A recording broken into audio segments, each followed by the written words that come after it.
안녕하십니까. 한 주간 잘 지내셨습니까?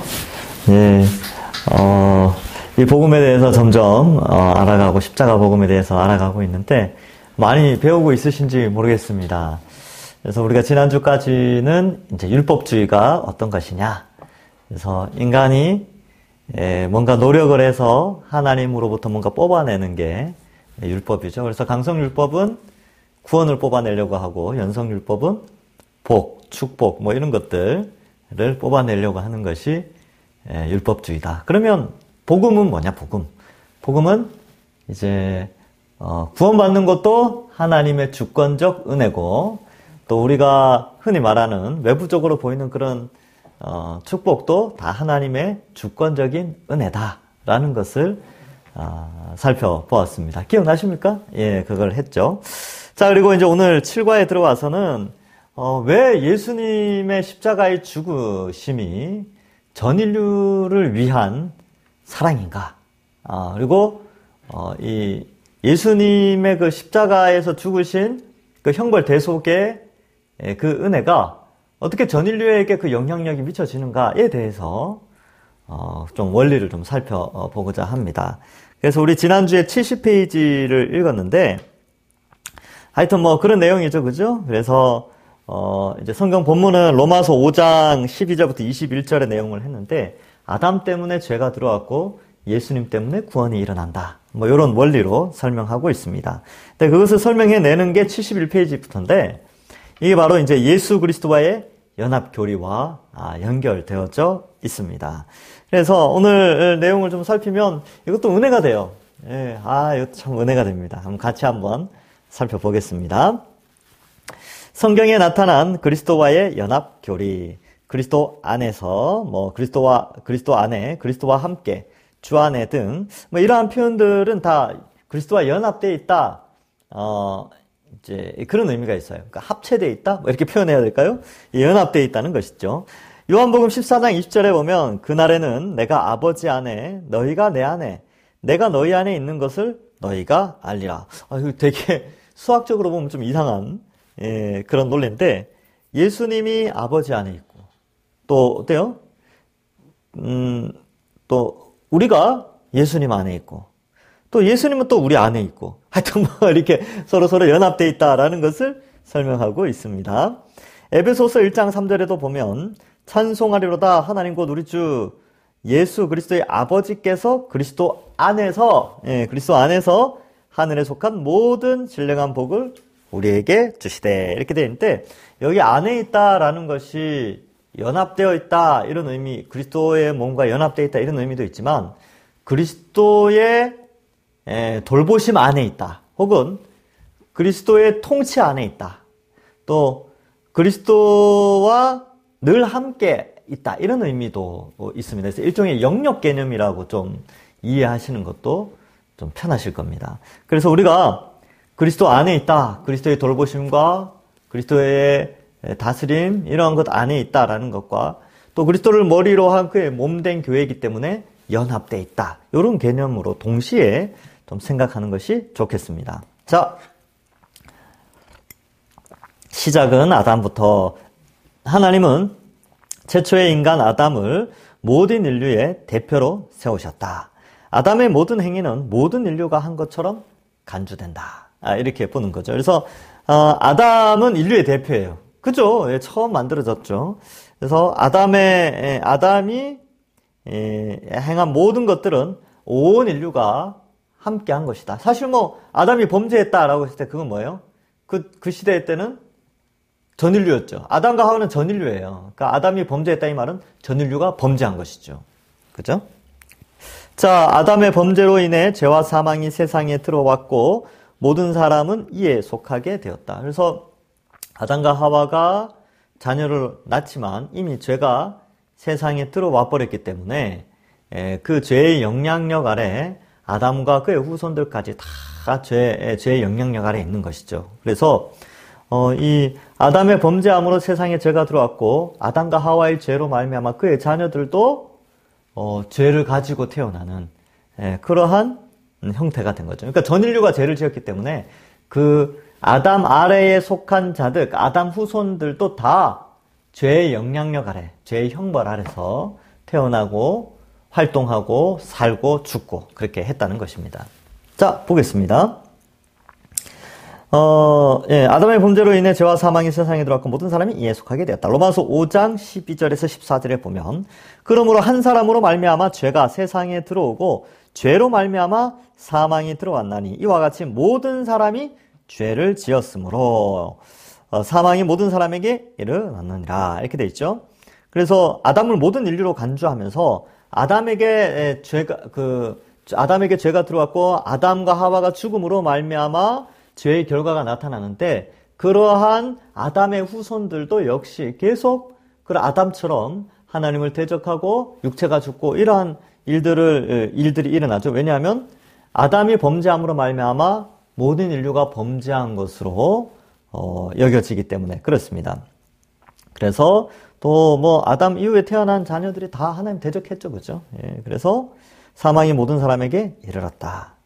그래서 죄가 율법이 있기도 전에, 그러니까 모세가 있기도 전이죠, 그죠? 모세의 율법이 있기도 전에 세상에 있었으나 율법이 없었을 때는 죄를 죄로 여기지 아니하였죠. 그러나 아담으로부터 모세까지 아담의 범죄와 같은 죄를 짓지 않은 자들까지도 사망이 왕노릇하였나니 아담은 오실자의 모양이라. 이렇게 되는데 아담처럼 적극적으로 하나님을 대적했다든지 이렇게 선악과를 먹었다든지 그런 형태가 아니다 할지라도 어떤 그런 모양으로 나타난 죄는 아니다 할지라도 사람들 가운데 사망이 계속 일어났죠. 계속 죽었죠. 그것은 결국 전 인류가 이 죄 아래 있다라는 죄의 형벌 아래 있다는 사실을 보여주고 있는 것입니다. 자, 그래서 대표성 교리 혹은 연합교리라고 하는데 전 인류는 원래 아담과 연합되어 있어요.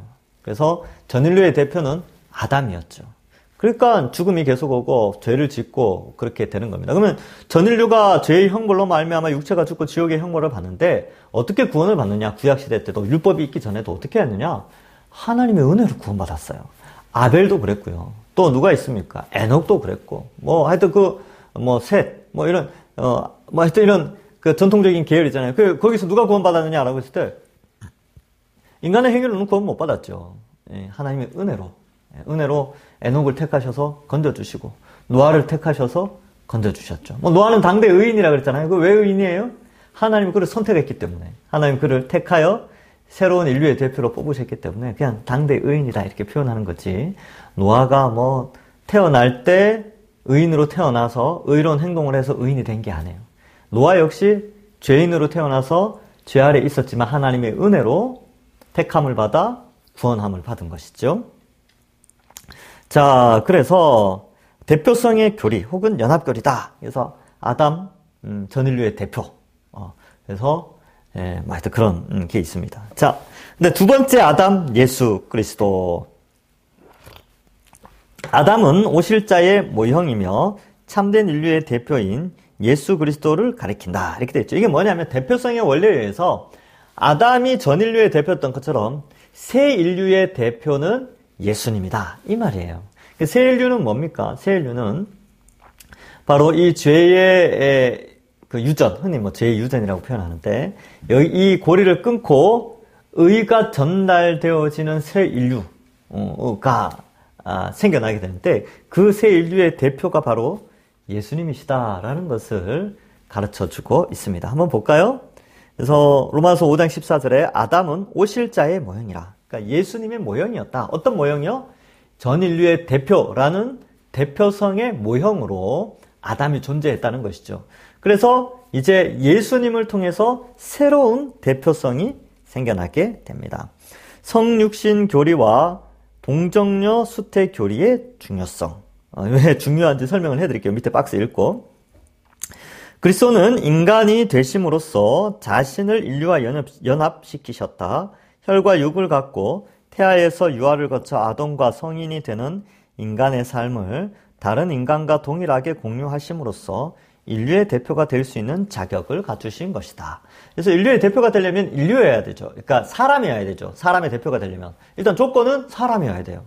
근데 이 아담의 후손으로 오게 되면 육체적인 생물학적인 방법으로 이 땅에 와버리면 죄를 가지고 태어나시기 때문에, 태어나는 인간은 다 죄를 가지고 태어나기 때문에, 그런 아담의 혈통으로 오시면 안 되는 거죠, 사실은. 그런데 또한 인류로, 이렇게 사람으로 오셔야 되니까, 어때요? 예. 그래서 성육신 교리 중에 동정녀 탄생 교리가 있는 것입니다. 그래서 성령의 능력으로 마리아의 태에 들어가서 성령의 능력으로 완전한 인간이 되셔서 예수님은 태아부터 마리아의 뱃속에서부터 그러니까 사람으로서의 완전한 모습으로 이제 성장하시게 되는 것이죠.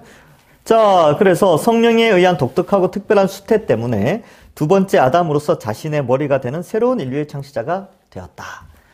그래서 하나님은 새롭게 흙으로 사람을 빚으신 게 아니고 사람을 만드셨고 그 사람을 끝까지 책임지시죠. 그래서 아담으로부터 내려오는 인류들을 불쌍히 여기시고 그들을 구원하시기 위해서 새로운 흙으로 사람을 만든 게 아니라 하나님이신 예수님, 성자 하나님이신 예수님이 이 땅에 인간의 몸으로 오시죠. 근데 인간으로 오시는 완벽한 조건을 갖추기 위해서 태아부터 시작하는 거예요. 그래서 뭐 아래서 깨어난다든지 공중에서 그냥 온다든지 이런 개념이 아니고 진짜 완벽한 인간의 모습으로 오시기 위하여 태로, 그러니까 마리아의 태를 통하여 오시게 되는 것이죠. 그래서 마리아의 그 어떤 생물학적인 조건으로 오시는 게 아니에요, 사실은. 그래서 그렇기 때문에 마리아도 죄인이에요. 그죠? 죄 아래 태어났죠.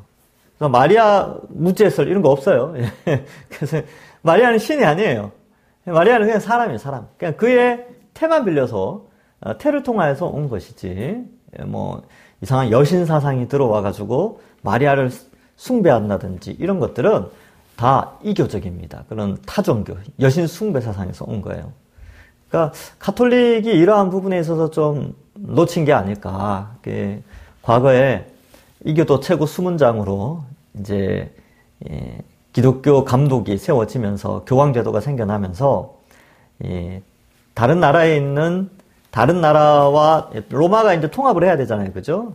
로마가 종교, 문화, 사회 이런 것들을 통합하려고 하면서 그 종교 최고 지도자를 기독교인으로 세웠는데 그가 타종교와의 대화, 그러니까 연합, 로마의 평화를 위하여서 우리는 한 로마 시민이니까 서로 사랑해야 됩니다라고 하면서 종교를 통합하는 과정에 여신을 숭배하는 그런 나라의 종교를 수입해서 이제 그 대체를 하는 거죠. 이제 마리아로 그런 형태로 가톨릭이 이제 변질되게 됩니다. 그러니까 조심해야 되겠죠. 그래서 뭐 가톨릭은 큰 집이고 우리는 작은 집이다 이런 개념 가지고 있으면 안 돼요. 가톨릭은 우리 교단에서는 옛날에 이단이라고 그랬고 지금은 그냥 이교, 타종교입니다. 타종교. 예. 그래서 뭐 그런 거. 제가 이제 요걸 이야기하는 것은 동정녀 수태 교리 때문에 그런 거예요. 마리아는 그 어떤 신성도 없어요. 오직 예수님만이 참된 신이시고 참된 인간으로 이 땅에 오신 구원자 되시죠? 그래서 새 인류의 대표가 됩니다. 그러니까 아담과 상관없는 한 인간으로 오셔야 되기 때문에 하나님이신 예수님이 동정녀의 몸에서 태어나시는 것이죠. 그래서 만약에 이 동정녀 수태교리를 만약에 믿지 않거나 거부하는 것은 이 예수 그리스도의 완전한 의인 되심, 또 하나님 신성, 하나님 되심 이런 것들을 부정하는 것과 필연적으로 연결될 수밖에 없습니다. 그래서 성경은 끊임없이 복음서를 통하여서 또 여러 이제 구약의 예언을 통하여서 동정녀가 잉태하게 된다. 그래서 이사야에서도 처녀가 잉태하여 아들을 낳을 것이니 그 이름을 임마누엘이라 할 것이다 이렇게 나오잖아요, 그죠? 이처럼 신적 능력, 성령의 잉태케 하심으로 말미암아 예수님이 인류의 대표로, 새 인류의 대표로 오시게 됩니다. 자, 72페이지. 아담과 예수 그리스도. 모든 사람은 본래 아담 안에서 정죄에 이르러 죄인이 되었다. 모든 사람은 그래요. 모든 사람. 우리는 원래 태어날 때부터 죄인이었죠. 태어날 때부터. 우리가 왜 죄 짓는 줄 아세요? 왜 죄를 지으면서 살았을까요? 예수님 믿기 전에. 죄인으로 태어났기 때문에. 죄인으로 태어난 정체성이 우리는 확실했죠. 그래서 그 자아 정체성이 아주 건전한 자아 정체성. 죄인이니까 죄를 지어야지 하는 그런 정체성이 있었어요. 그래서 죄를 짓는 거예요. 예. 아담 안에서 정죄에 이르는 죄인이었다. 그러나 예수 그리스도와 연합할 때 생명에 이르고 의인이 된다. 로마서 5장 18절에서 로마서 5장 18절에서 19절. 그런즉 한 범죄로 많은 사람이 정죄에 이른 것 같이 한 의로운 행위로 말미암아 많은 사람이 의롭다 하심을 받아 생명에 이르렀느니라. 한 사람이 순종하지 아니함으로 많은 사람이 죄인 된 것 같이 한 사람이 순종하심으로 많은 사람이 의인이 되리라. 예, 여기 이제 아담과 예수 그리스도에 대한 대조, 이게 등장하죠. 자, 이제 각 사람은 누구와 연합할 것인가에 따라 운명이 결정된다. 자, 두 가지 길. 모든 인간은 원래 아담과 연합되어 있었는데 회개와 믿음으로 예수 그리스도와 연합되었다. 회개와 믿음이죠. 하나님이 이 두 대표, 두 머리를 통해 모든 사람을 보신다. 뭐 이렇게 돼 있죠. 자, 내가 이제 그림을 그릴 테니까 여러분들 지금 72페이지 그림이 있죠. 요거 위에다가 추가로 그림을 한번 그려보시기 바랍니다. 자, 여기 이제 보면 아담 이렇게 돼 있죠. 아담. 그리고 그림이 그림 너무 크게 그렸다. 동그라미. 그 책에는 동그라미가 좀 크죠. 근데 여기에는 좀 작게 그리겠습니다. 아담.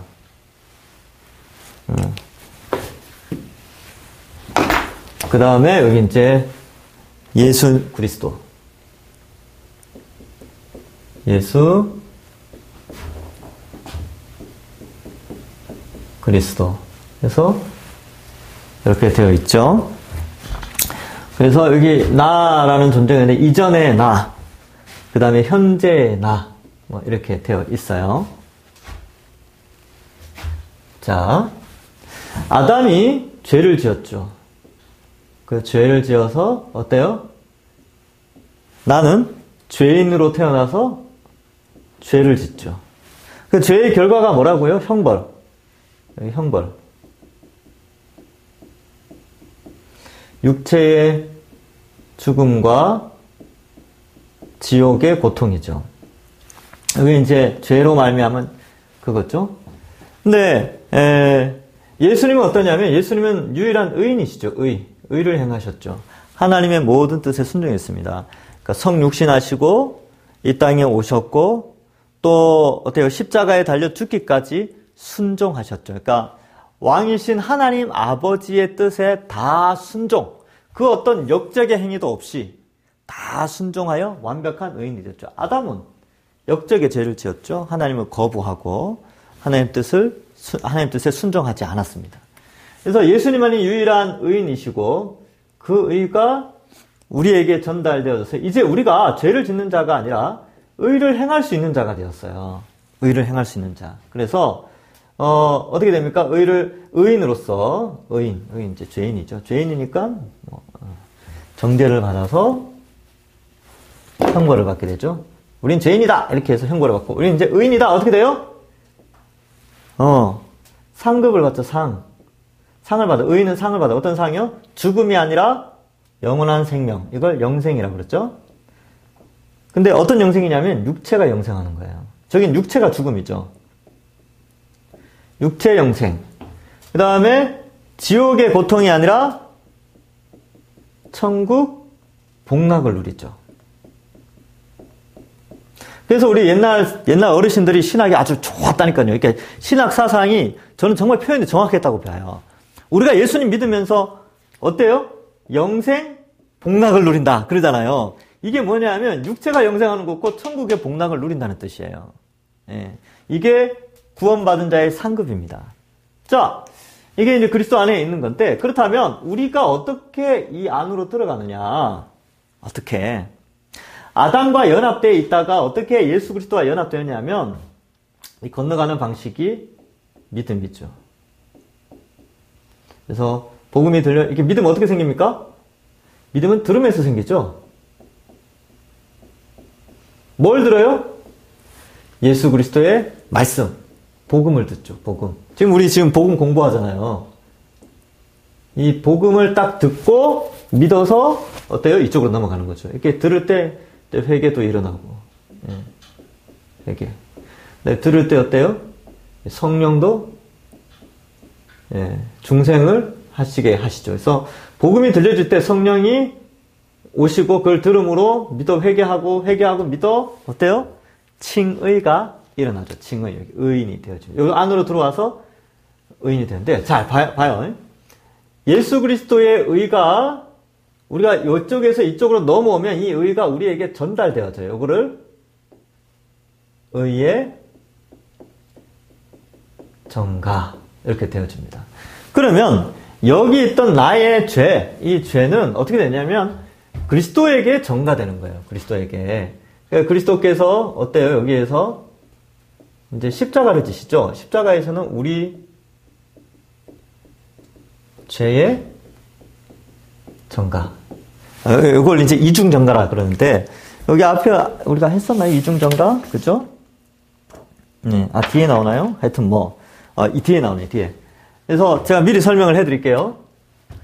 우리 죄는 십자가에 전달이 돼요. 그러니까 나의 모든 죄가 예수님께 전가되어지고, 예수님의 의가 나에게 전달돼요. 이걸 의의 전가, 죄의 전가. 요거를 이중 전가. 그래서 다음 페이지에 보면 이상한 이중 전가 이렇게 되어 있습니다. 자, 그러면 여기에서 이쪽으로 올 때에 어떤 일이 벌어지느냐? 이 아담 아래에 있는 나를 하나님이 택하세요. 소명. 그 다음에 성령을 부어주셔야 들을 때 믿을 거 아닙니까? 그래서 중생이 일어났죠. 그 다음에 어때요? 들을 때 회개하고 믿죠. 회개, 믿음. 이걸 이제 신앙이라고 그러는데, 믿음. 아이고.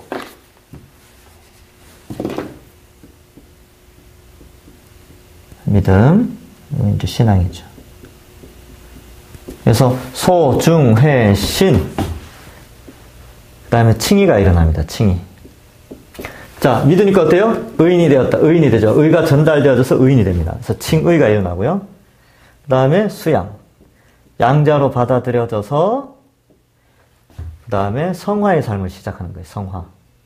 성화가 어떻게 가능해요? 여기 봐요. 그리스도의 의가 나에게 전달되어져서 의인으로서의 삶을 살 수 있게 된다니까요. 왜요? 성령이 우리와 늘 함께 하시니까 이게 가능해집니다. 그래서 성화의 삶을 살기 시작하죠. 그래서 믿음은 행위로 나타나야 돼요. 야고보가 강조한 게 그겁니다. 지금 새벽 예배 시간에 지금 야고보서 하거든요. 그래서 믿음은 필연적으로 성화로 나타난다. 왜냐하면 우리 속에 성령이 계시기 때문에 그렇습니다. 성령이 우리 속에 계시기 때문에 이게 반드시 일어나게 돼 있어요. 아이가 태어나면 숨 쉬듯이 우리가 새 생명, 중생이 일어나면 숨을 쉬는데 숨 쉬고 먹고 싸고 울고 웃고 하는데 그 모든 생명 현상이 이 성화와 관련되어 있습니다. 자, 그 다음에 이런 것을 이제 태어났으니까 하나님의 자녀가 되었으니까 어떻게 해요? 하나님 책임져 주시죠.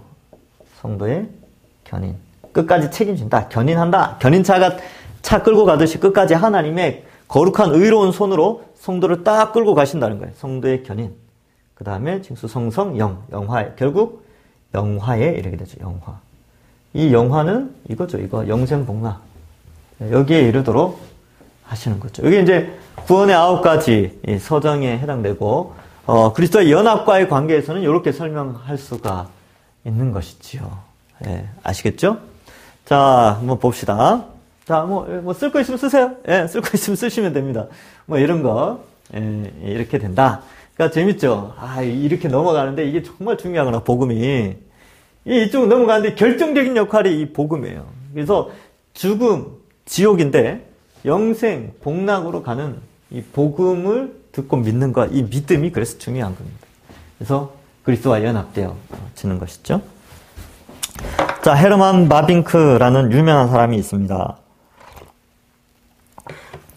오직 두 사람이 있어 그들의 삶과 행한 일들이 인간의 마지막 경계선까지 따라 미쳤고 그들의 영향과 지배 역시 땅의 끝을 넘어 영원에까지 미치고 있다. 그들은 바로 아담과 그리스도이시다. 그래서 헤르반 바빙크도 인류를 두 개로 나눈 거죠. 뭐 성경이 그렇게 나누니까 성경은 아담 아래에 있느냐, 그리스도 아래에 있느냐. 그러니까 아담 안에, 그리스도 안에 있는 자들이 나누어지고 그들의 운명, 그 경계선 끝도 다 달라지는 것이죠.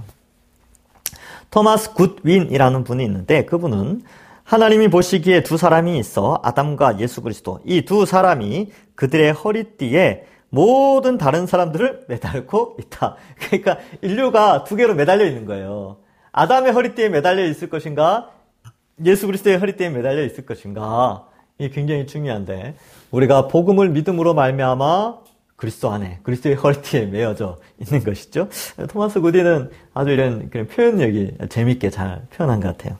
자, 마틴 로이드 존스라는 분이 있는데, 하나님은 언제나 머리와 대표자를 통해 인류를 다루어 오셨다. 인류의 전체 이야기는 아담으로 인해 어떤 일이 일어났는가와 그리스도로 인해 어떤 일이 일어났으며 앞으로 또 무슨 일이 일어날 것인가로 요약할 수 있다. 그래서 아담 때문에 어떤 일이 일어났는가, 그리스도 때문에 어떤 일이 일어났는가를 보여준다. 이 전인류의 운명이라는 거예요. 그러니까 여러분 요 단순한 요 그림을 통해서 우리는 전인류의 운명을 볼 수가 있는 거죠. 예. 우리는 어디에 속해 있습니까? 우리는 여기가 아니고 예수님 믿으니까 여기에 속해 있겠죠. 예, 우리는 여기에 속해 있습니다. 자, 나중에 제가 또 여러분 마음속에 궁금해 하실 게 있을 거예요. 근데 목사님 저는 여기 있어서 의인이 되어서 의인의 삶을 산다고 하는데 전 여전히 죄를 짓고 있는데 죄의 유혹인데 이건 어떻게 된 겁니까? 그거 이제 설명을 나중에 또 따로 해드릴게요. 그래서 우리는 여기 있지만 어때요? 제가 늘 말하는 거지만 우리는 의인이죠. 의인. 어떤 의인이에요? 죄를 지을 수도 있고 안 지을 수도 있는 의인이에요. 아담이 그랬죠. 아담이 죄를 지을 수도 있고 안 지을 수도 있었는데 죄를 지어버렸잖아요. 근데 우리도 이제 아담처럼 죄를 지을 수도 있고 안 지을 수도 있는 의인으로 되었는데 우리도 죄를 짓지만 영원한 죄인에 속하지 않고 우리에게는 그리스도와 연합되어 있기 때문에 그리스도가 우리의 죄, 과거, 현재, 미래의 모든 죄의 형벌을 다 십자가에서 다 받으셨잖아요. 그래서 우리는 의인의 자격을 그대로 유지합니다. 그러면 죄를 마음대로 지어도 됩니까? 아니죠. 죄를 성령이 우리 속에 계시기 때문에 죄를 마음대로 지어야 되겠다라는 생각 자체를 할 수가 없어요. 예. 만약에 그렇게 생각한다면 성령이 안 계신 거예요. 예. 여기 있는 거, 여기 있는데 여기 있다고 착각하는 사람들. 그죠? 뭐예요? 나는 여기 있는데 여기 있다고 착각하는 사람들은 뭐예요? 예수님이 나의 죄의 형벌을 대신하여 십자가에 죽으셨으니까 이제 마음대로 죄 짓고 살아도 되겠네? 라고 생각하는 사람들. 그 사람들은 자기를 속이고 있는 거예요. 여기 있다고. 여기 있다니까요. 정말 예수 믿는 사람은요, 성령이 우리 속에 역사하기 때문에 죄를 안 지어야지, 죄를 안 지으면서 살아야지, 이렇게 다짐을 하게 돼 있다니까요. 예, 생명 현상 때문에 그렇습니다. 그래서 우리는 죄를 안 지으려고 살아가고, 오히려 아담은 의의 행동을 그렇게 능력이 없었지만 우리는 능력을 주셨죠. 성령의 능력을 받아서 의를 행할 수 있도록 해주셨어요. 하나님이 기뻐하시는 삶을 오히려 살 수 있도록 하셨죠. 그래서 그러니까 죄를 지을 수도 있고 안 지을 수 있는 의인이지만 오히려 의를 행할 수 있는 의인으로서 우리를 불러주셨습니다. 그러니까 더 괜찮죠. 더 괜찮은 존재입니다. 그래서 이런 개념들, 이건 이제 실제적인 거죠. 이런 도표는 이해하는데 막상 현실의 삶 속에서 죄의 유혹이 올 때 나는 의인인가 죄인인가 이걸 이제 고민하게 되는데 우리는 의인이라니까요. 의인. 죄를 지을 수도 있는 의인. 그러나 의를 행할 수 있는 의인입니다. 그러니까 죄를 지으면 마음이 괴롭죠. 예, 왜냐하면 성령이 괴롭히니까 성령이 야, 너 그거 잘못했다. 너 그리스도의 몸으로서 그리스도의 몸된 교회로서 하나님 자녀로서 그러면 안 된다. 회개해라. 그래서 막 회개하잖아요. 예, 그래서 여기에 속한 사람은 죄를 안 짓는 자가 아니고 사실은 죄를 안 지으려고 노력하고 의를 행하려고 하고 또 지은 죄에 대해서 철저하게 돌이키고 유턴하는, 안 지으려고 하는 그런 자들이죠. 안 지어야 되죠, 사실. 예. 최대한 안 지으려고 노력을 해야 됩니다. 그래서 성화가 있는 게 거룩해져 간다는 뜻이거든요. 그러니까 칭의로 말미암아 하나님의 아들로 되어서 영화에 이른 완전한 성화, 그러니까 죄를 안 짓는 상태에 이른 게 아니에요. 오히려 의를 더 많이 행해져 가는 상태. 그러니까 작년보다 올해 좀 더 의의 삶을 더 많이 사는. 올해보다 내년이 더 의로운 삶을 더 많이 사는. 죄를 줄이고. 이게 이제 자라가는 거죠. 그러한 삶을 사는 것이 여기 안에 있는 사람이에요. 예. 그러니까 좀 의를 더 많이 행하는 강한 자가 있겠고 아직도 좀 연약한 자가 있겠죠. 그죠? 예. 그래서 교회 안에는 신앙이 좋은 사람과 좀 연약한 사람이 있어요. 그래서 같이 사는 겁니다. 예. 같이 사는 거예요. 도와주고 협력하고 또 이끌어가는 대로 순종하면서 나도 신앙 성장해야지 이렇게 하면서 살아가는 게 이제 교회 공동체예요. 예. 자, 73페이지 한번 보겠습니다. 예수 그리스도와 연합하여 그의 모든 것을 소유함으로 하나님의 모든 복을 누린다. 이렇게 되어져 있죠. 그러니까 연합을 했기 때문에 그리스도와 연합했기 때문에 그리스도께서 누리는 복이 있잖아요. 그 복을 우리에게 주시는데 그 복이 뭐냐 하면 영원한 생명과 복락을 사실 이거 영생과 복락은 예수님의 것이죠. 예수님 거예요. 근데 우리가 그리스도와 연합했으니까 우리도 이 혜택을 누리게 되는 것입니다. 자, 모든 것을 소유함으로 하나님의 모든 복을 누린다. 이상한 교환, 이중정가, 위대한 교환 이렇게 돼 있죠. 이게 위대한 교환이에요. 자, 예수 그리스도는 우리와 연합함으로 우리 죄를 가지셨다. 죄의 정가. 이해되셨죠? 그죠? 이해되셨죠? 그러니까 그 연합하면서 우리가 받아야 될 죄의 형벌을 예수님이 십자가에서 받아버리셨어요. 정가되어져서. 우리 죄를 담당하신 죄인으로서 죽으신 예수님. 이사야 53장 6절. 여호와께서는 우리 무리의 죄악을 그에게 담당시키셨다. 이게 무리의 죄악, 이 개념인데, 이 죄악 속에는 죄의 형벌이죠. 죄의 형벌. 그에게 다 담당시키셨어요. 자, 2번. 우리는 예수 그리스도와 연합함으로 예수 그리스도의 의를 소유한다. 의의 정가. 예수님만이 유일한 의인인데, 이 의가 우리에게 전달됐죠. 의의 정가. 아담과는 비교할 수 없는 위대한 의의 정가. 이런 일이 일어나게 됩니다. 예수님이 생전에 성취하신 모든 의는 우리의 것이 되었다. 그러니까 하나님이 우리를 그렇게 여기신다는 거죠. 나중에 여김의 중요성도 나오는데. 자, 로마서 5장 18절 19절에 나오는데 하나님은 예수님의 행함, 순종을 우리의 행함으로 보신다. 여러분 하나님 행위로 심판하세요. 맞죠? 많이 들어보셨죠? 하나님 행위로 심판하신다. 우리도 행위로 심판하세요. 하나님 심판대 앞에서. 근데 우리가 그리스도와 연합되어 있으니까 어떻게 돼요? 여기 봐봐요. 하나님은 예수님의 행함을 우리의 행함으로 보신다. 그래서 의인이 되는, 심판대 앞에서 우리가 의인이 되는 게 우리가 한평생 살아온 행위를 통하여서 의인이 되는 게 아니고 사실 우리가 한평생 살아온 행위를 보면 우리는 죄인이죠. 그런데 어때요? 우리가 그리스도와 연합되어 있으니까 한평생 살아온 우리의 인생을 통하여 죄를 평가하시는 게 아니라 우리가 그리스도와 연합되어 있으니까 그리스도의 행위를 보고 우리를 의인으로 여기신다는 겁니다. 그래서 하나님은 행위로 심판하세요. 맞죠? 그러면 그리스도와 연합되어 있지 않으면 그 행위로 심판받는 거예요. 그 행위가 뭐예요? 하나님께 죄를 지었죠. 역적죄. 하나님 거부하며 살았잖아요. 예. 자기 딴에나 착한 일 많이 한다고 했지만 죄는 그대로 다 있잖아요. 그 행위대로 율법에 하나만 어겨도 다 죄인이니까 전 인류는 다 죄인이죠. 예. 그대로 심판받고 그 행위대로 심판받고 우리는 그리스도의 행위로 여겨짐을 받아서 의인이 되어지는 것이죠. 의의 심판을 받는 거죠. 너 태어나면서부터 100세까지 수많은 죄를 지었다라고 너 생각하지. 근데 네가 그리스도와 연합되어 있으니까 예수 그리스도의 그 행위에 따라서 행위는 의인이니까 넌 의인이야. 이렇게 여겨주신다는 거예요. 왜? 우리가 예수 그리스도의 십자가 복음을 믿으니까. 연합되어져서 우리를 행위로 심판하실 때는 어때요? 예수 그리스도의 행위로 심판하신다는 거예요. 그러니까 의인이죠. 이해되셨죠? 그러니까 성경에 보면 여러분들 이제 저도 옛날에 이거 굉장히 헷갈렸어요. 행위로 심판한다 그러니까 하나님은 행위로 심판하신다. 이거 두려운 거예요. 왜냐하면 내 행위는 내가 착한 일도 많이 하지만 하나님 찬양하고 예배 드리고 막 옛날 청년 때 그랬었지. 찬양하고 제가 찬양 정말 열심히 많이 했어요. 그 옛날에 찬미 500 아시는 거 아실 거예요. 좀 올드한 이야기인데 찬미 500, 찬미 1000 이런 책이 있었어요. 그거 처음부터 끝까지 하루 종일 불렀어요. 그게 너무 좋았으니까. 너무 행복했으니까. 그런 거 있을 때는, 와, 구원받은 것 같고, 나 이제 천국 가겠다. 그러다가 또 학교 가서 또 친구들하고 싸우고, 막, 그죠? 미워하고, 또 어땠습니까? 막 시기 질투하고, 막, 또 뭐가 있을까? 하여튼 뭐 그런 생각할 때 어때요? 그때 또, 내가 이래가 구원받겠나. 나중에 행위로 심판하신다는데 내가 이 지옥 가는 거 아닌가. 막 이런 생각을 한다니까요.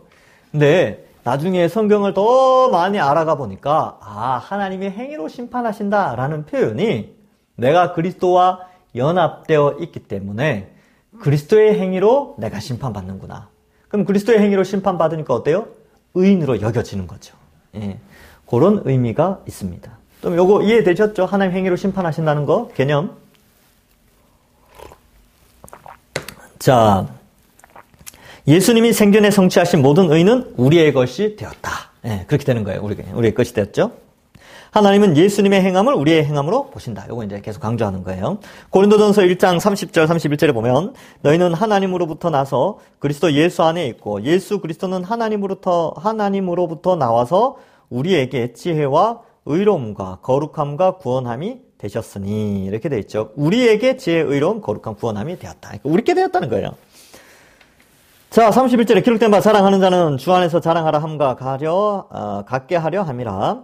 고린도 후서 5장 21절에 보면 하나님이 죄를 알지도 못하는 이 의인이라는 말이죠. 죄가 없는 죄 없는 사람 바로 의인이죠.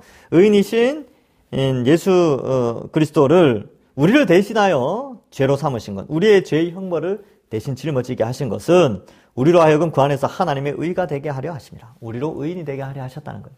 예, 하나님이 우리를 의롭게 만들어주시는 방법, 예수 그리스도를 통하여 우리에게 의를 전가시켜 우리를 의인이 되게 하셨다. 그래서 되게 한 거죠. 예, 쉽게 생각하면 이런 거죠. 자격증은 예수님이 따셨어요. 근데 그 자격증은 우리에게 주신 거죠. 고생은 예수님이 하시고, 예, 우리는 혜택만 누리는. 이거 얼마 복음입니까? 그러니까 이게 복음이죠. 복된 소식이죠. 예수님만이 유일한 의인이신데 그 의인의 혜택과 자격, 그 모든 걸 우리에게 다 그대로 전달해 주신 것입니다.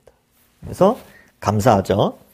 자, 2번. 예수 그리스도와의 연합은 모든 복의 기초다. 이렇게 되어 있습니다.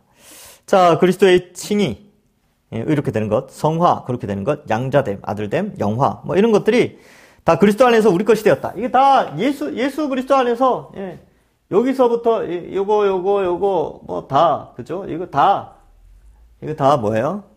예수 그리스도의 것인데 우리 것이 되게 하셨다. 예. 이거 뭐 다, 그죠? 영화까지. 원래 예수님이 누리셔야 되는 건데 우리에게 주셨다. 예. 그래서 마치 영화에 이르기까지 다 이룬 것처럼 즐거워하며 소망한다. 그러니까 우리에게는 이게 확실하죠? 그죠? 예수님 믿고 나서 영화가 주어지기 때문에, 영화는 뭐예요? 육체가 영생하는 거고, 천국의 복락을 이제 누리는 건데, 이 천국 복락은 이 땅에서 이루어지죠. 새하늘과 새 땅. 그 새하늘과 새 땅이 이루어지니까 육체로 영생을 해야 돼요. 영혼으로 지구에 살 수는 없잖아요. 그죠? 그래서 지구에 사는 존재가 되려면 육체로 부활을 해야 돼요. 그래서 데살로니가전서 4장, 고린도전서 15장에 육체에 대한 부활, 영생에 대해서, 육체 영생에 대해서 이야기를 하고, 새하늘과 새 땅, 그 에스겔, 이런데, 에스겔이나 뭐, 소선지서 뒷부분, 그리고 요한계시록 이런 데 보면 새하늘과 새 땅에 대해서, 복락을 이야기하죠. 자, 그래서, 어떻게 됩니까? 예, 우리는 즐거워하고 소망하게 되는 것입니다. 요즘에 이제 육체 영생 이런 용어를 잘 안 쓰죠. 왜냐하면 이게 옛날에 사이비들이 이 용어를 많이 썼어요. 그러니까 정통 기독교 안에서 이 용어를 잘 안 쓰게 됩니다. 육체 영생. 근데 우리가 원래는 써야 돼요. 신천지. 이거 원래 옛날에 썼어요. 근데 신천지 이단이 등장하면서 어떻게 돼요? 이 용어를 잘 안 쓰죠. 저도 이 용어를 쓰지 않아요. 신천지라는 용어를 쓰지 않습니다. 어떤 용어를 쓰냐 하면 새하늘과 새 땅. 신천지 세 글자인데 새하늘과 새 땅 6글자. 글자가 6개나 늘어났죠. 2배나 늘어났죠. 그래도 불편하지만 구분하기 위해서 그렇게 하는 겁니다. 우리가 영생을 얻었다라고 할 때 육체 영생을 얻었다 그러면 또 오해할까봐, 사이비로 생각할까봐 그냥 영생을 얻었다 그러는데 사실 우리의 궁극적인 영화의 최종 목표는 육체의 영생이에요.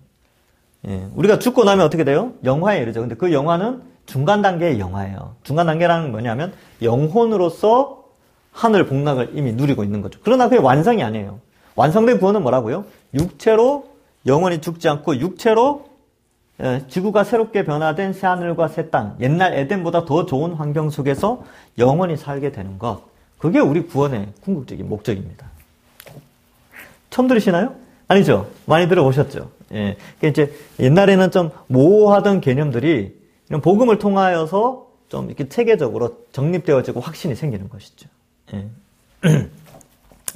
자, 보겠습니다. 에베소서 1장 3절에서 14절의 위대한 진술. 우리 PBS 하고 있죠, 에베소서. PBS 지금 목요일 날 하고, 제가 작년에 에베소서 설교를 했어요. 에베소서 1장 3절부터 14절의 위대한 진술. 제가 동산교회 올 때 청빙 설교했던 겁니다. 예. 볼까요? 그리스도 안에서의 우리를, 하나님이 우리를 택하셨다. 하나님의 선택이죠. 예. 소명. 예수 그리스도를 통해 우리를 양자로 삼기로 예정하심. 5절에 나오는데, 양자로 삼는다. 이 수, 양이죠. 그죠? 그 다음에 그리스도 안에서 그의 피를 통해 우리를 구속하시고 죄가 용서함을 받다. 구속 곧 죄사함. 여기 이제 7절에 나오는데 죄 용서함을 받는 거죠. 그의 피로 말미암아. 예수 그리스도의 십자가 보혈의 피로 말미암아 우리가 받을 죄의 형벌이 예수님께서 십자가에서 죽으심으로 다 치루어졌다라고 여기시는 거죠. 그래서 죄 용서함을 받고 구속을 받았다. 구원을 받았다. 뭐 그런 의미예요. 우리에게 알려진 하나님의 뜻의 비밀인 그리스도 안에서 예정된 것이다. 사실 우리가 이러한 과정을 거치는 것, 소명부터 영화에 이르 이 모든 것은 하나님이 창세전에 예정하신 것이다. 그래서 구속언약이죠. 이게 구속언약. 이미 창조 전에 인류를 어떻게 구원할 것인지 이미 다 계획을 세워 놓으신 것입니다. 우주에 있는 모든 것이 그리스도의 머리 되심 아래 기속될 것이다. 이게 그리스도로 말미암아 통일되어진다. 이런 표현이 있는데 그렇죠. 나중에 새 하늘과 새 땅도 예수 그리스도의 재림으로 말미암아 예수님의 재림으로 말미암아 새 하늘과 새 땅이 열려지잖아요. 그러니까 이게 뭘 의미하느냐? 만물이 그리스도로 말미암아 통일되어집니다. 네, 그런 의미가 있지요. 우주에 있는 모든 것이 그리스도의 머리 되심 아래 기속될 것이다. 그리스도의 통치하심 아래 뭐 이렇게 된다는 것이죠. 그리스도 안에서 우리가 성령으로 인쳐졌다. 성령으로 인치심. 이거 요한계시록 할 때도 계속 이야기했죠. 우리 이마에 하나님이 인치시는데 하나님의 이름과 그리스도의 이름이 있죠. 인친다라는 것은 소유권과 보호를 의미하는 거예요.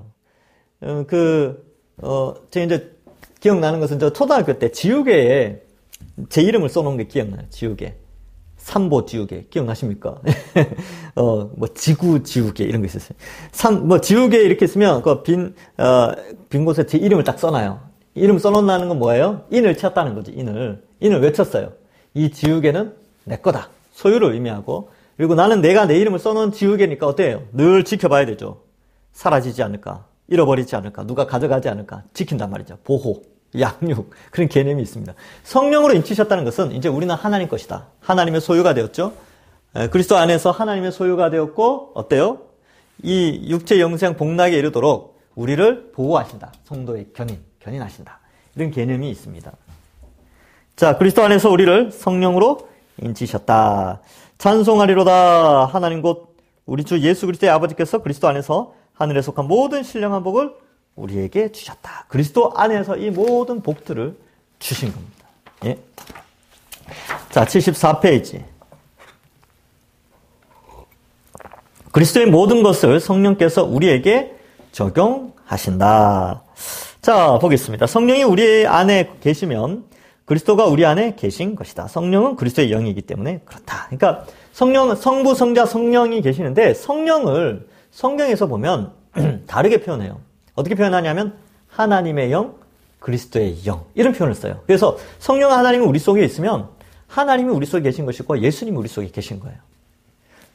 그리스도가 우리 속에 있고 우리가 그리스도 안에 있고 하여튼 이런 게 되는 것이죠. 이런 개념들이. 자, 로마서 8장 9절, 10절에 보면 만일 너희 속에 하나님의 영이, 여기 이제 하나님의 영이라고 되어 있죠. 하나님의 영이 거하시면 너희가 육체에 있지 아니하고 영에 있나니 누구든지 그리스도의 영이 없으면, 여기는 또 그리스도의 영이라고 되어 있죠.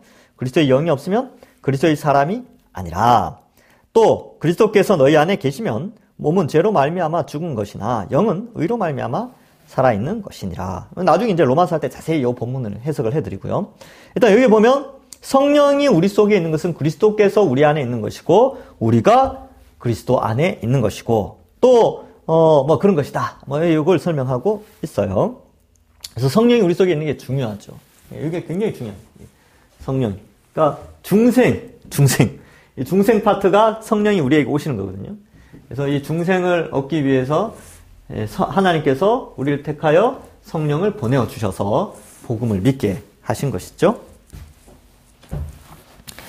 갈라디아서 3장, 고린도전서 하기 전에, 그 밑에죠. 로마서 8장 9절 10절 바로 밑에 이를 세례 혹은 그리스도로 옷 입는다고 설명한다. 이게 성령 세례라는 말 들어보셨죠? 그렇죠? 성령 세례. 성령이 우리 속에 오심을 성령 세례라고 표현합니다. 자, 여기서 우리와 예수님과의 관계, 우리 서로 간의 관계의 본질이 창조된다. 뭐 이런 표현 좀 어려운 것 같은데, 그러니까 우리가 그리스도 안에 있는 거예요. 그리스도가 우리 속에 있는 것이고, 우리는 연합되어 있다. 이걸 설명하고 있죠.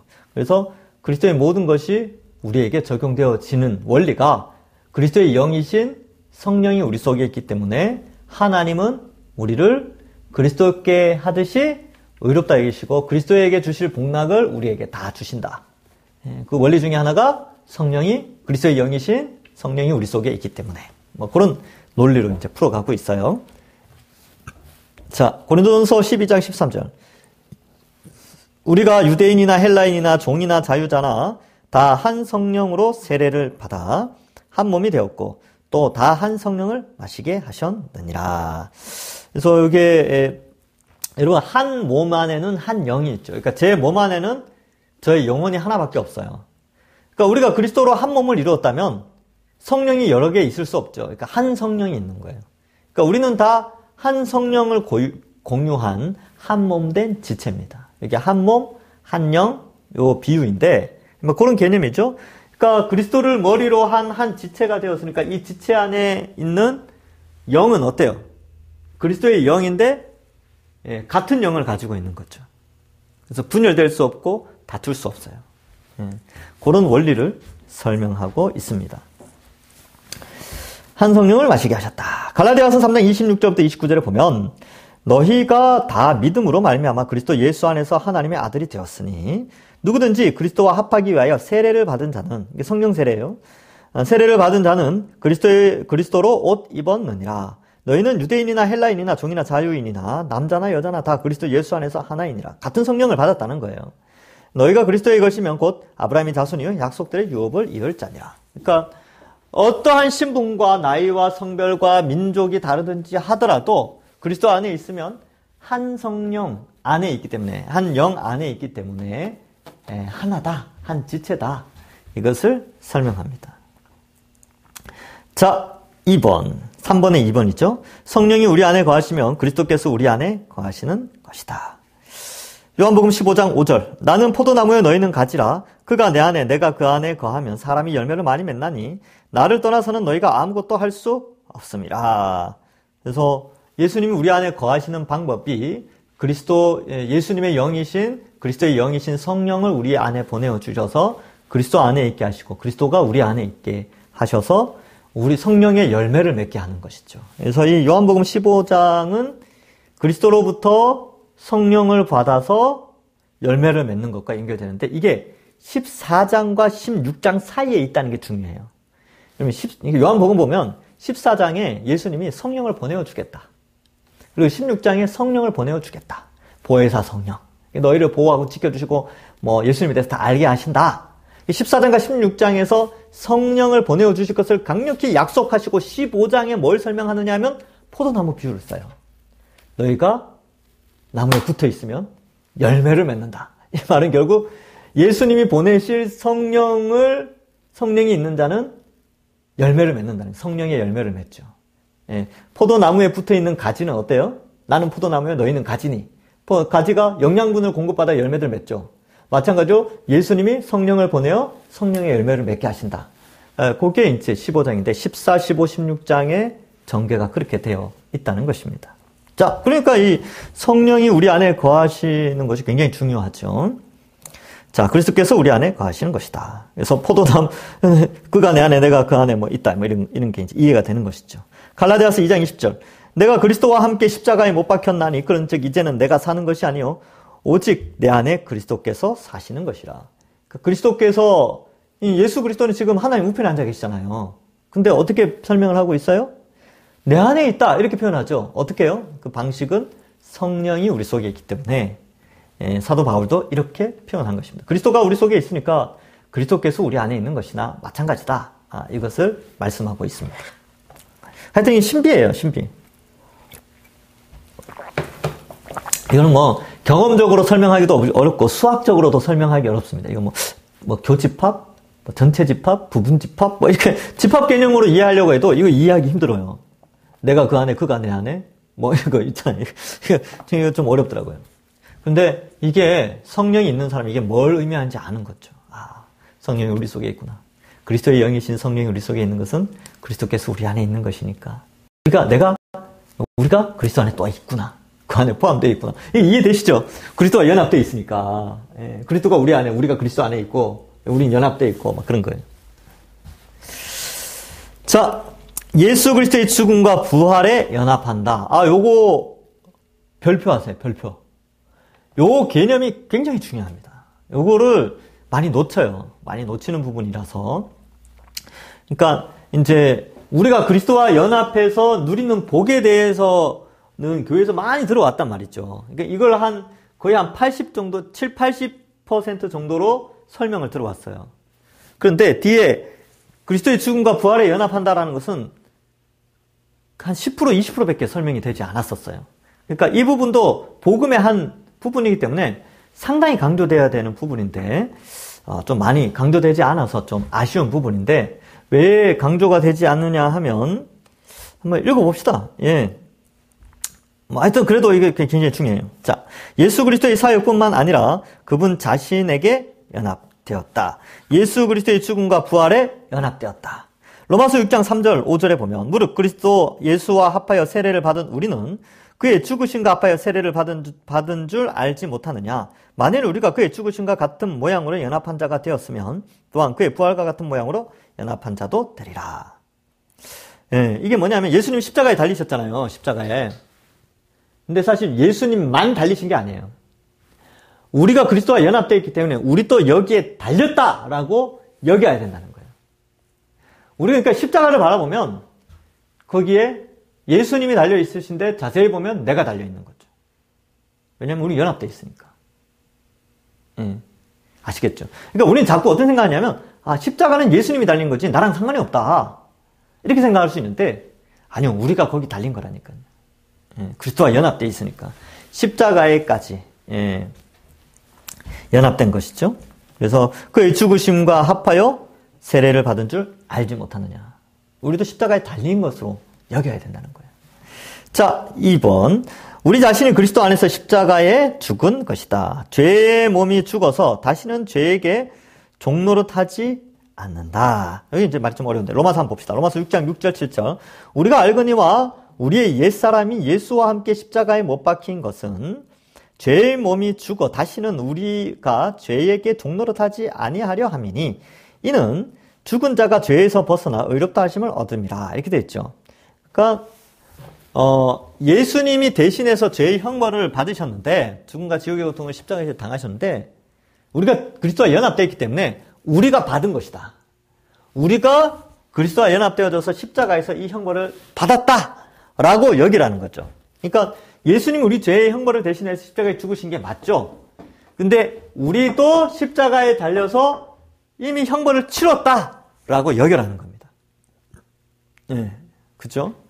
그것을 의미하고 있습니다. 그렇게 함으로 말미암아 죄의 종노릇, 죄의 형벌에서의 지배, 그죠? 죄의 형벌, 이 죽음과 지옥의 형벌에서 지배에서 벗어나게 됐다. 그래서 죄에서 자유함을 얻었다라는 것은 두 가지거든요. 크게 세 가지로 설명하는 사람도 있는데 죄의 지배에서의 자유, 죄의 형벌에서의 자유예요. 죄에서 자유함을 얻었다는 게. 써볼까요? 그래서 자유는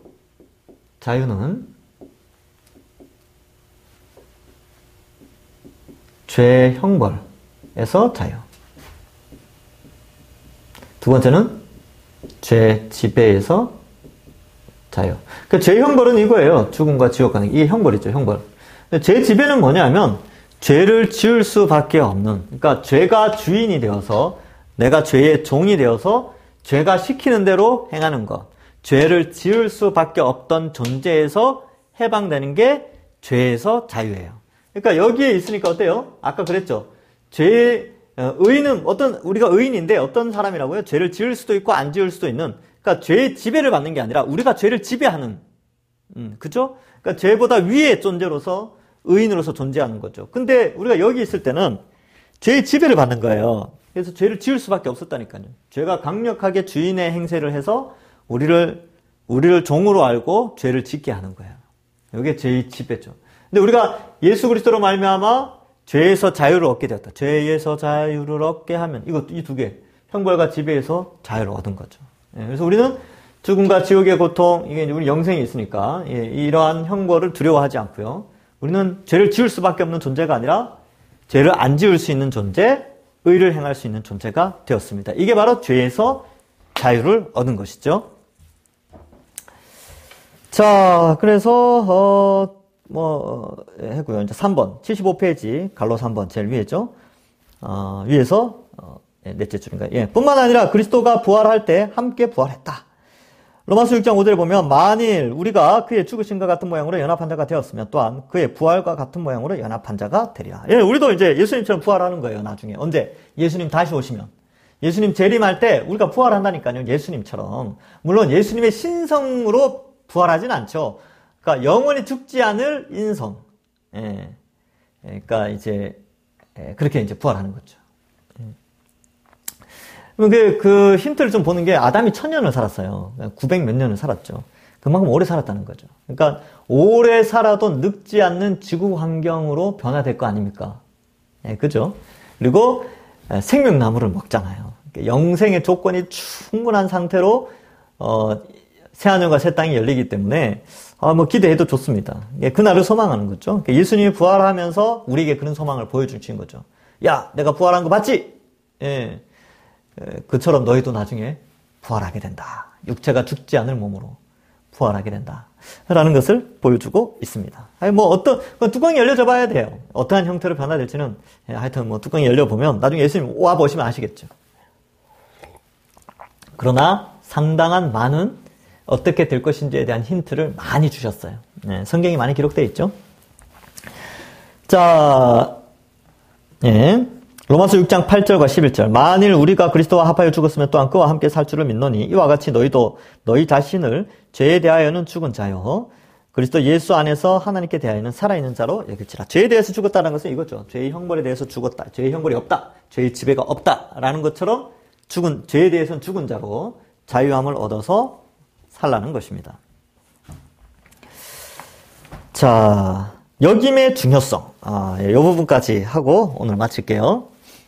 여김의 중요성, 생각의 중요성, 믿음의 중요성. 거기 로마서 6장 11절에 제일 끝에 어떻게 되어 있어요? 하나님께 대하여는 그 위에죠, 위에. 바로 앞에 읽었던 본문 보면 로마서 6장 11절 말씀이 나오잖아요. 여김의 중요성 위에 그 끝에 하나님께 대하여 살아있는 자로 뭐라고 되어 있죠? 여길지어다. 여길지어다에 네모 치십시오. 네모. 옆에다 막 별표 치고 형광펜 끊고 빨간 줄 치고 막 이렇게 하세요. 여길지어다. 로마서 6장 11절이 그래서 중요합니다. 여기는 게 중요해요. 이게 믿음이죠. 자, 존 스토트는 이렇게 말합니다. 그러므로 거룩한 삶을 사는 큰 비결은 우리의 생각 속에 있다. 우리는 이러한 진리들이 우리의 사고방식 속에 너무나 필수적으로 자리 잡아서 옛삶으로 돌아가려는 일을 생각조차 할 수 없기까지 이 진리를 회상하고 숙고하고 꼭 붙들고 마음에 새겨야 한다. 그래서 여기는 신앙. 그러니까 우리는 이미 여기 있다고 여기라는 거예요. 우리는 여기 있는 자가 아니고, 그죠? 여기 있는 자로 여기면서 사는 거죠. 그래서 우리의 삶의 패턴, 생각, 가치관, 여기 안에 있는 걸로 여기기 때문에 그러한 삶의 패턴들로 살아가는 거예요. 우린 여기 있는 자가 아니고 여기 있는 자다. 그러니까 그렇게 여겨라! 아주 중요합니다. 예. 그죠? 그래서 여김의 중요성, 생각의 중요성, 믿음의 중요성. 우리는 이걸 믿고 있으니까 그렇습니다. 자, 그 밑에 지금도 예수 그리스도 안에 있다. 2번까지만 하죠. 예. 지금도 예수 그리스도 안에 있다. 부활하셔서 하나님 보좌 우편에 앉으신 그리스도와 함께 우리 있죠. 허물로 죽은 우리를 그리스도와 함께 살리셨고 너희는 은혜로 구원받은 것이라 또 함께 일으키사 그리스도 예수 안에서 함께 하늘에 앉히시니 이미 지금 그리스도 안에 있다라고 여기라는 것이죠. 예. 그리스도와 함께한 우리는 그리스도와 모든 것을 공유한 자다. 그리스도와 연합된 자다라고 여기는 것이죠. 얼마나 감사합니까? 어휴, 우리가 여기 있었는데 지금 예수 그리스도와 연합돼가지고 이제 이 엄청난 복을 지금 누리고 있다니까요. 그렇게 여기셔야 되고 이미 그러한 존재가 되었습니다. 얼마나 감사합니까? 아유, 예. 감사하죠. 생을 살아가면서 좀 힘든 일이 있어도 이런 말씀을 보면서 또 위로를 받는 것이죠. 야, 내가 그리스도와 함께 있구나. 예? 그러니까 이런 힘듦과 어려움을 잘 이겨나가야 되겠구나. 그렇게 여기시면서 믿음의 굳건히 서 나가시기를 주님의 이름으로 간절히 소망합니다. 오늘은 여기까지 하고 다음 주에 75페이지 묵상과 적용부터 하도록 하겠습니다. 제가 기도하고 마치겠습니다. 하나님 아버지 은혜를 감사합니다. 우리를 택하여 구원하여 주시고 하나님의 은혜로 살아가게 해주시니 감사합니다. 오늘 말씀처럼 우리가 이제 그리스도와 연합된 자로서 의인으로서 정말 죄와 싸워 이기며 오히려 의를 행하며 살아갈 수 있는 귀한 자녀로 삼아주시니 감사합니다. 또한 우리가 행한 것이 없는데 그리스도의 그 의로운 행위를 우리의 것으로 여겨주셔서 의인으로 여겨주시는 하나님 아버지, 이제 우리도 성령의 능력으로 말미암아 이번 한 주간 더욱더 거룩한 삶을 살 수 있도록 인도하여 주옵소서. 감사드리옵고 예수님의 이름으로 기도하옵나이다. 아멘. 예, 감사합니다. 수고하셨고요. 출석 체크는 이번 주에는 하지 않겠습니다. 예, 지난주에 체크하셨죠, 그죠? 예, 그러니까 이번 주에는 그냥 뭐 다 들으셨다라고 여기고 그렇게 하겠습니다. 다음 주에 뵙겠습니다. 감사합니다.